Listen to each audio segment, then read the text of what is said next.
Hola, ¿qué tal? Buenos días. Bienvenidos a Marismas del Sueño. Hola, buenos días, buenas tardes o buenas noches, dependiendo de la hora que nos estén escuchando. El día de hoy vamos a hablar de dos cuentos muy interesantes que tienen como en común el hecho de que te traten posesiones demoníacas. Quizás hay otros cuentos, es un poco difícil definir porque en algunos quizás sea espíritus o elementales de la naturaleza los que realicen la posesión. Entonces, dependiendo de cómo lo veas, si es muy estrictamente, por ejemplo, dentro de los cánones católicos, pues se consideraría una posesión demoníaca. Sin embargo, aquí nos vamos como algo más tradicional. En este caso seleccionamos Janet la Torcida, de Robert Louis Stevenson, y El cuento del padre Meuron, de R.H. Benson. Así es. Estos dos cuentos tienen sus particularidades, sus peculiaridades, y es de lo que vamos a hablar. Primero, Janet la Torcida, que también se le conoce en español como El fantasma de Janet, de Robert Louis Stevenson. Es para él, para este autor, su mejor cuento. De hecho, él decía que si solamente hubiera escrito Janet la Torcida, se sentiría satisfecho de su incursión en la literatura. ¿De qué trata esta historia? Nos habla de un anciano sacerdote que en un rincón bastante apartado de Escocia, él es párroco de este lugar.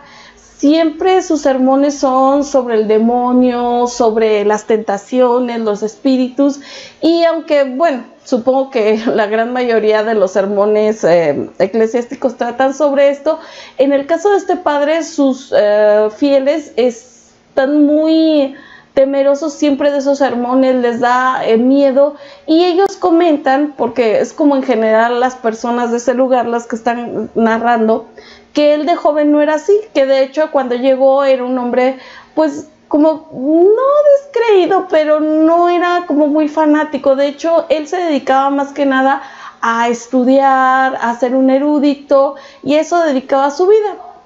Para ayudarlo en su casa, contrata a una persona, se llamaba Janet, una señora que tenían por ahí desconfianza la gente del pueblo de ella, decían que tenía tratos con el demonio. De hecho, ella era madre soltera, eso también era una mancha en su historial, digamos. Parece ser que un soldado inglés había sido padre de su hijo, y en fin, ella sobrevivía haciendo pequeños trabajos, y el sacerdote la contrata y ella se va a vivir a su casa.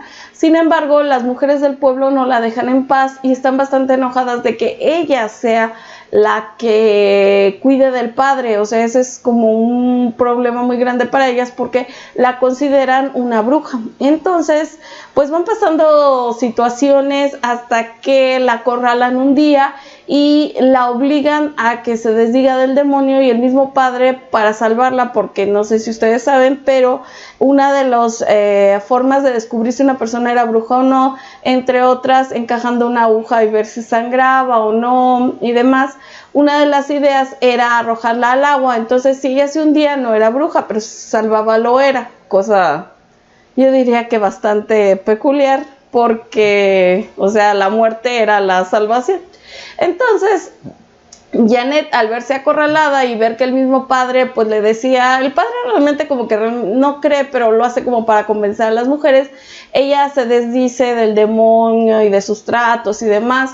Y a partir de ahí las cosas empiezan a cambiar. Janet ya no es la misma, se presenta precisamente de esta manera, de una manera torcida. Parece que su cuello está de una forma extraña, como caído. De hecho, se comporta bastante rara, la gente le empieza a tener mucho miedo. De hecho, por eso se llama así el cuento, Janet la Torcida.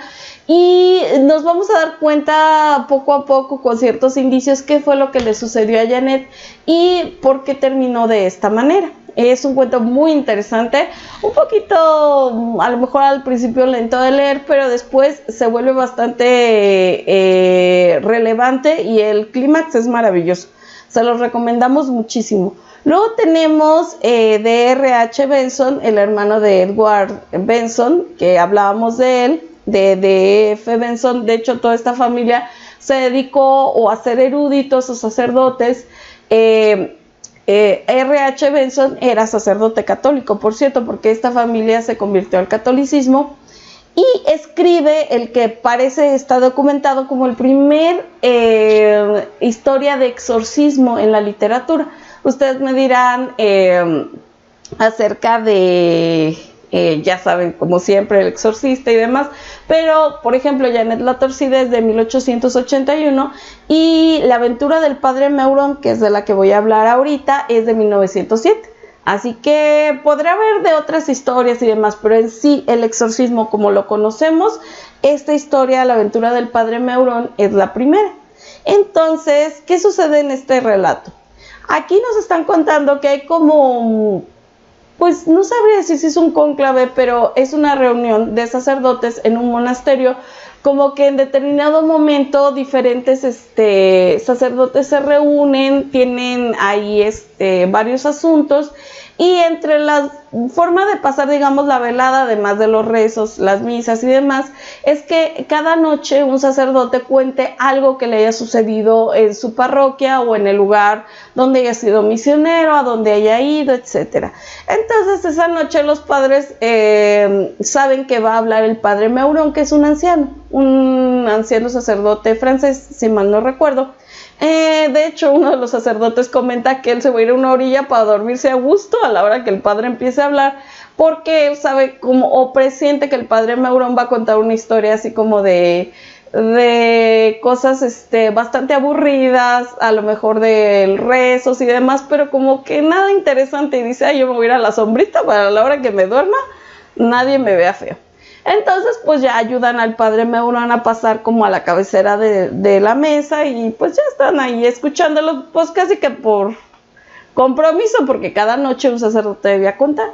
Y el padre Meuron nos empieza a contar que cuando él era bastante joven lo mandan a una isla, creo que en Italia, donde él comenta que todavía hay restos de un paganismo muy muy fuerte, pero además dice que digamos, esta cuestión de la fe no está tan fuerte, que él incluso en lugares donde no son católicos, él nota que el continuo rezar ha llevado como a una espiritualidad diferente, y que en estos lugares hay partes donde no. Entonces él platica que precisamente fue a ayudar a un sacerdote anciano, como al principio de su carrera, pues obviamente no le iban a dar una parroquia, sino pues iba a tener que primero ser ayudante, coadjutor, y después ir cambiando de nivel. Entonces pues él es también un sacerdote lleno de nuevas ideas, él cree en la psicología, por ejemplo, es un estudioso, y entre las cuestiones, cuando tiene una reunión con el obispo de este lugar, le platica el anciano sacerdote del que es ayudante el padre Meuron, que hay una persona que está poseída y que le pide permiso al obispo para hacer un rito, un exorcismo.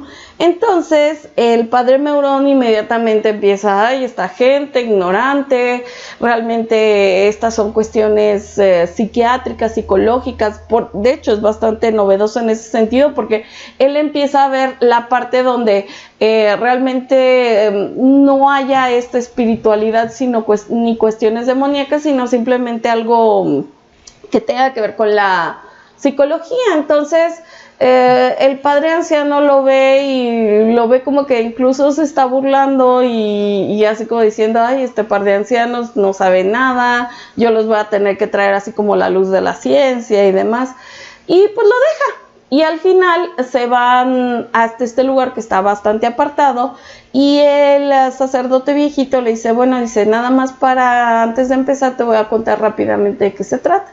Y ya le dice que es una mujer joven, que la familia que está compuesta por su madre de esta mujer y su esposo ya no saben qué hacer, por eso se fueron como a esta cabaña alejada, porque los ruidos que hace, los gritos, a semejanza de animales, tienen a la gente espantadísima. Entonces le dice que durante el día es cuando está peor, y en la noche es cuando se calma, y el padre Meuron dice que debería ser al contrario. Y el sacerdote le dice, no, dice, ¿por qué? Porque en el día en el día está la luz, dice, pero en la noche está la oscuridad. Entonces la oscuridad es lo que se relaciona pues con lo demoníaco. Y pues vamos con ellos hasta esta cabaña. ¿Y qué va a suceder? Pues es algo que ustedes tienen que leer porque el final es genial, uno de los mejores y más climáticos finales, y la reflexión del padre Meuron también es muy importante. La verdad no sé si William Friedkin leyó este cuento, pero tal vez porque siento que tiene mucha influencia en su posterior redacción de El Exorcista. No sé si lo leyó realmente, pero si ustedes lo leen van a encontrar cosas muy interesantes y muy parecidas a las que suceden en la historia de Friedkin. Sí, de hecho, bueno, aquí empezando con la historia del padre Meuron, sí tiene mucho con la historia de Blatty y luego la película de Friedkin. Esta parte de que, por ejemplo, bueno, te explican en el libro, no recuerdo, creo que también en la película, pero es muchísimo mayor el énfasis en el libro de toda esta cuestión de que en realidad todas estas posesiones demoníacas se pueden explicar desde una manera psiquiátrica o psicológica. Y en realidad, de hecho, el padre Carras está constantemente en esta idea, en la novela. En la película no se nota tanto. Y esta idea es la idea de que, pues obviamente tiene una explicación lógica, esta supuesta posesión. Entonces, en realidad hay un conflicto de la creencia de su religión con respecto a su conocimiento. Y en el cuento del padre Meuron se ve esto, que de hecho queda muy bien porque en realidad, viniendo de la tradición de la Ghost Story inglesa, hay como todo este sentimiento de no creer en las cosas sobrenaturales por todo este progreso que llevaba la época victoriana. Y es muy interesante porque en realidad al final del cuento hay un evento que despeja todas las dudas, y este evento es catártico para el padre, porque en realidad allí es cuando en realidad su concepto de fe se ve enfrentado a una realidad que lo sobrepasa.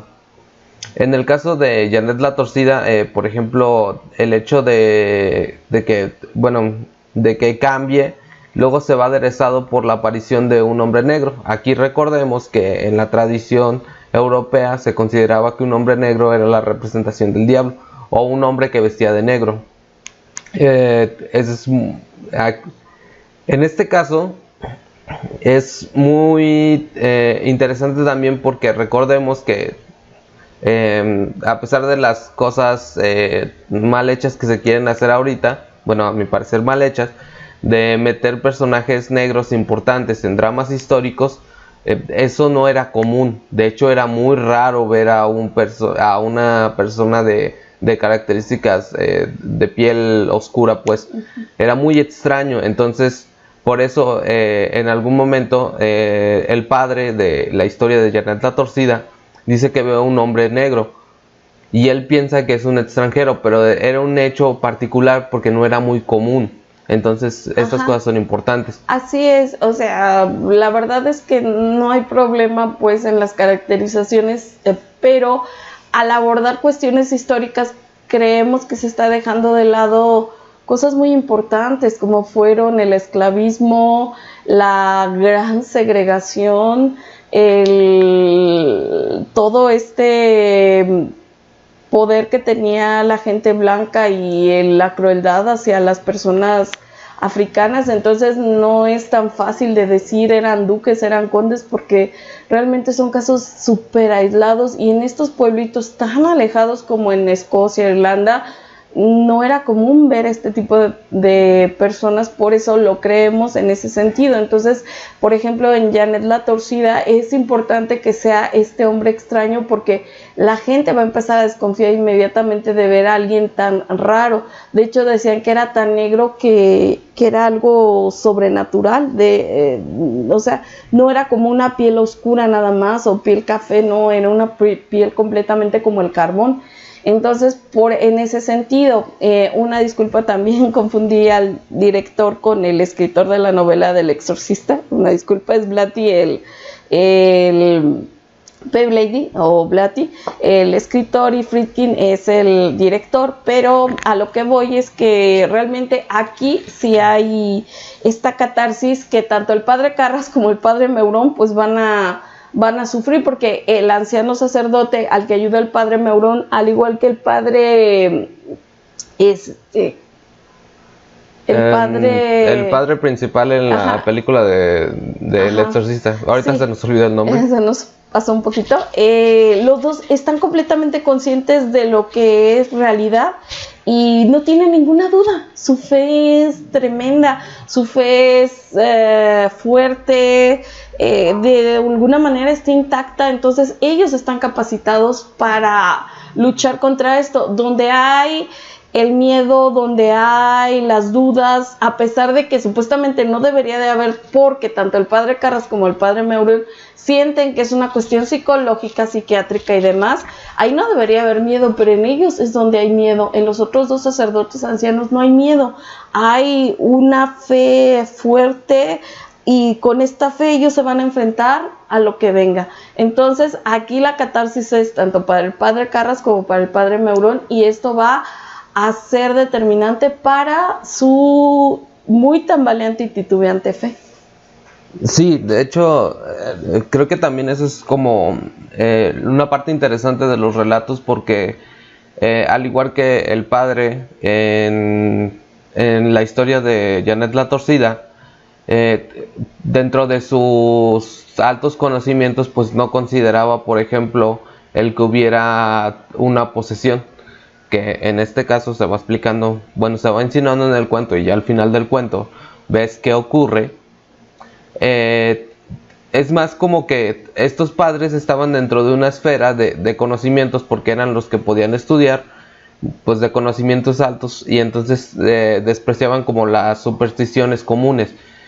Y es importante cómo estas supersticiones comunes en realidad se imponen al supuesto conocimiento más avanzado de la época, y eso siempre es interesante, y creo que es como muy común dentro de la literatura de la época victoriana, eduardiana, que es pues más o menos el eduardiano pues fue como una continuación de pocos años. Después, cuando muere la reina Victoria, le sucede su nieto, y el que va a ser Jorge V. Entonces a este periodo también se le conoce como eduardiano, porque Edward era uno de sus nombres, y era para hacer la diferencia entre el periodo victoriano.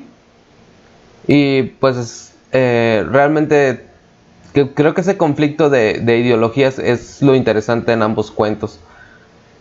Y pues hasta aquí llegamos por el día de hoy. Díganos si han leído los cuentos, si los conocen, qué les parecen, qué piensan, si conocen algunos otros cuentos de posesiones demoníacas, pues también nos interesaría que nos dijeran, y pues que nos digan sus comentarios. Así es, y sobre todo esperamos que los lean. No son nada difíciles de conseguir, entonces ojalá los lean y nos pongan qué les parecieron, si les gustaron o qué opinan de ellos, y cómo ven esta similitud a lo mejor entre El Exorcista y la aventura del padre Meuron. Cuídense mucho, hasta luego. Hasta luego.